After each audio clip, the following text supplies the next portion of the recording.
দিলে বন্ধু কথা কয়ও না। ছাত্রলীগ গেলি কই, হাই হাই রাই রাই দালালি না রাজপথ।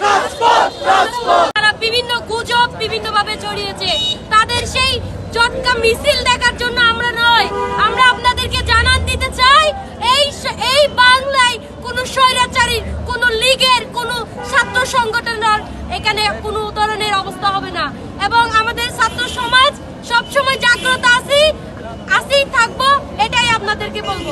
আমরা আজকে এই বিক্ষোভ মিছিল থেকে জানান দিতে চাই, আমরা কলম যোদ্ধা, আমরা আপনাদের মতো অস্ত্র হাতে নিই না। আপনাদের যদি সাহস থাকে আসুন, আমাদের সাথে মাঠে আসুন। আপনারা ফেসবুকে বসে ঘরের কোনায় বসে আমার মা বোনদের হামলা করবেন, আমাকে হামলা করবেন, আমার সহযোদ্ধাদের হামলা করবেন। আপনারা কি মনে করছেন ছাত্র সমাজ চুপ থাকবে? আমরা চুপ থাকার জন্য আগস্টের আগে আন্দোলনে নামি নাই। আমরা কথা বলবো বলে আমরা আগস্টের আগেই মরে গেছি। কাকে হুমকি দেন? আমরা যে জীবন এখন বেঁচে আছি এটা আল্লাহ সুবহানাহু ওয়া তাআলা আমাদেরকে বোনাস লাইফ দিয়েছে। বোনাস লাইফে এখন জীবন যাপন করতেছি। আমরা 5 আগস্টেই মরে গেছি।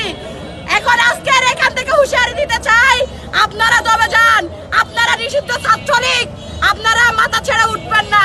তাইলে এই বাংলার জমিনে আপনাদেরকে পালিয়ে যাওয়ার জন্য 1 সেকেন্ড সুযোগ দেওয়া হবে না। আমার সহযোদ্ধা তারিম বলে গেছেন, দেখা না দিলে বন্ধু কথা সুতরাং বলতে চাই আসুন মোকাবেলা করতে চাই। যদি ছাত্রলীগ যুবলীগ সর্বোপরি আওয়ামী লীগ এই দেশে মাথা ছাড়া দিয়ে ওঠার চেষ্টা করে, যদি নতুন করে ফেসদম শুরুর চেষ্টা করে, আমরা এই কক্সবাজার সমুদ্র তীরবর্তী কক্সবাজার থেকে হুঁশিয়ারি দিয়ে বলতে চাই, কক্সবাজারের ছাত্র সমাজ বেঁচে থাকতে এই বাংলায় ছাত্রলীগের টাই হবে না, হবে না, হবে না। এই বাংলার জমিনে ভারতের দাসত্ব আর কোনদিন চলবে না।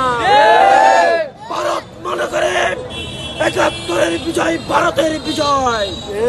আমরা তাদেরকে বলে দিতে চাই, আপনাদের সেই বিজয়কে আপনারা যেটা মনে করছেন আপনাদের বিজয়, সেই বিজয়ের গুণী আছে দেখেন কবর রচনা করা হয়েছে বাংলার জমিনে।